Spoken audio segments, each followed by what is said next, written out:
Tensyonado pa rin ang pag-aabang sa pagbubukas ng border ng Gaza at Egypt kung saan mahigit 100 Pilipino ang susunduin ng ating embahada. Ang lagay nila tinutukan live ni Rafi Tima. Rafi. Vicky, pasado alauna ng hapon ngayon dito sa Cairo. Tirik na tirik ang araw dito sa Pyramid Complex kung saan ang mga turista ay hindi alintana yung gulong nangyayari ilang daang kilometro ang layo mula rito. Ang mga Pinoy na naiipit sa kaguluhan, buhay, nagtutulungan at nagbabayanihan. Yan ang mensahe ng mga Pilipinong patuloy na naghihintay na magbukas ang Rafah Crossing para makaalis sa Gaza na hanggang ngayon patuloy na binobomba ng Israel. Kabilang sa kanila ang isang 12-day-old na sanggol na ipinanganak nang magsimula ang kaguluhan sa lugar.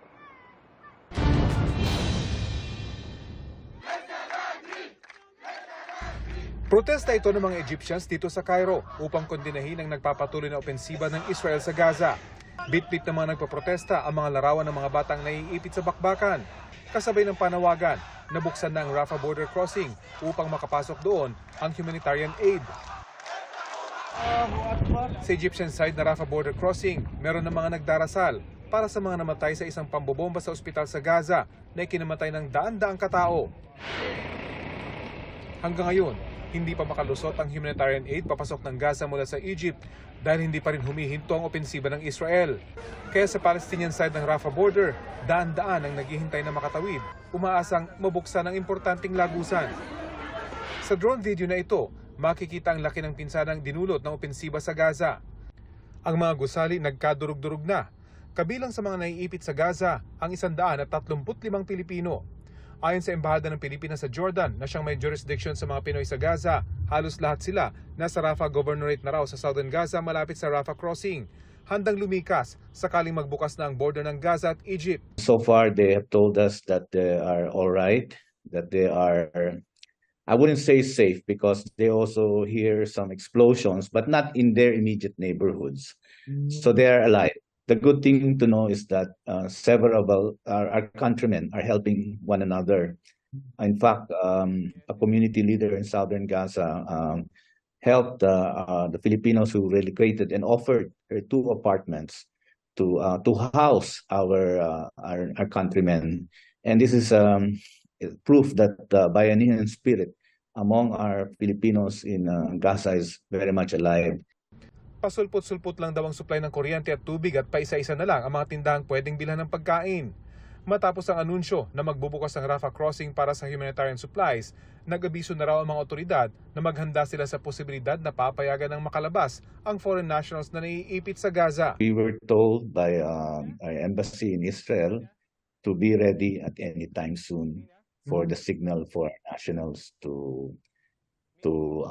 move out and proceed to the border because the border might reopen anytime. We just don't know when. I don't want to preempt it, but that means it could be possible by the end of today, Israel time, or tomorrow, meron ng opening. Because the Israelis have always said, be ready at any time because it could be at any day. It will not be a permanent opening. It will be for a window, maybe 12 hours, 24 hours. Bukod sa mga Pilipino, libu-libong foreign nationals din ang nag-aabang kung kailan bubuksan ang Rafah Crossing para makatawid sila patungong Egypt. Bagamat kagabi, sinabi ni Egyptian President Abdel Fattah al-Sisi na papayagan nila ang hiling ng Amerika na buksan ang border para makapasok ang tulong sa Gaza. Una nang sinabi ng Egypt na magbubukas lang ito kapag nagpatupad ng ceasefire ang Israel. Pinangangambahan kasing dadagsa sa border, hindi lang mga foreign national kundi pati mga Palestinong gustong takasan ang pambobomba at posibleng pagpasok ng Israeli forces sa Gaza. Pero pagpasok sa border ng Egypt, panibagong hamon naman ang problema sa seguridad sa Northern Sinai. Kaya posibleng Egyptian forces umano ang susundo sa mga papayagang lumabas ng Gaza sa mismong border at saka sila dadalhin palabas ng Northern Sinai patawid ng Suez Canal. Sa 135 Pilipino sa Gaza, 51 sa kanila ay mga menor de edad, mga Filipino-Palestinian. Mula sila sa 129 na mga resident Filipinos, mga nakapag-asawa ng Palestino. Pero meron ding 3 Pinoy na itinuturing na turista dahil bumibisita lamang sa Gaza noong magsimulang kaguluhan, 2 volunteer doctors para sa isang international aid organization at isang OFW. Lahat sila nakalista ngayon para makalusot sakaling buksan ang Gaza-Egypt border. Vicky?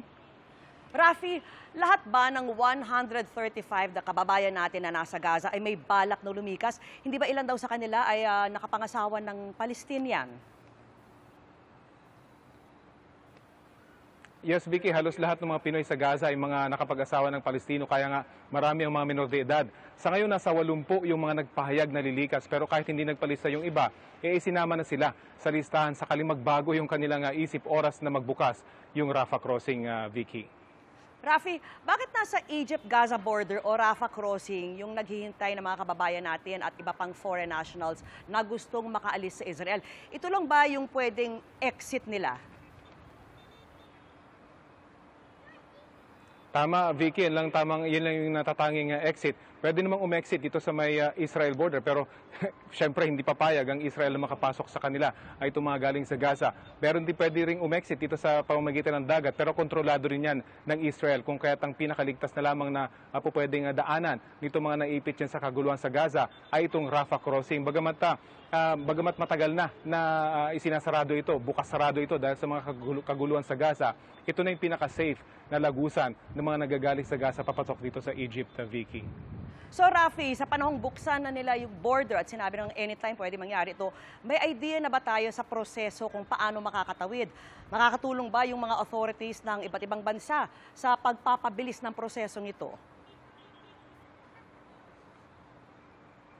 Nakakasana raw, Vicky, itong proseso at tandaan natin na itong Philippine Embassy dito sa Cairo ay meron ng karanasan sa nangyari kaguluhan sa Sudan kung saan 800 mahigit ng mga Pilipino ang kanilang prinoseso at ipinasok dito sa Egypt mula naman sa Sudan. So ngayon din, ganun din ang kanilang gagawin dito sa mga Pilipinong galing naman sa Gaza. Nakahanda na yung kanilang mga papeles, yung kanilang mga pangalan ay nakalista na both dito sa mga otoridad sa Egypt at pati na yung mga otoridad sa Israel sakaling hanapin yung kanilang mga pangalan. Kaya nga kahit yung mga hindi nagpalista ay nilista na. Saka kung sakaling magbago yung kanilang isip ay nandun sila sa listahan. At kapag binuksan na itong border crossing, Vicky, ay posibleng Egyptian forces ang sumundo doon sa mismong border at dadalhin sila sa may safe na lugar pagkalagpas ng Sinai Peninsula, pagkalagpas ng Suez Canal, dahil ito na yung pinaka-safe na lugar dito sa Egypt at dito na maghihintay itong ating konsulado at mga staff ng embahada kung saan isasakay sila sa tatlong bus,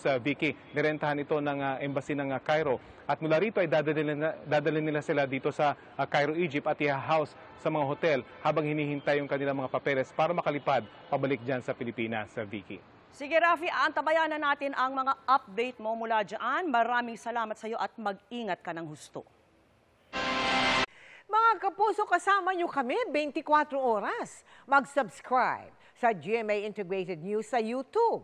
Sa mga kapuso abroad, bisitahin ang GMA Pinoy TV at www.gmanews.tv.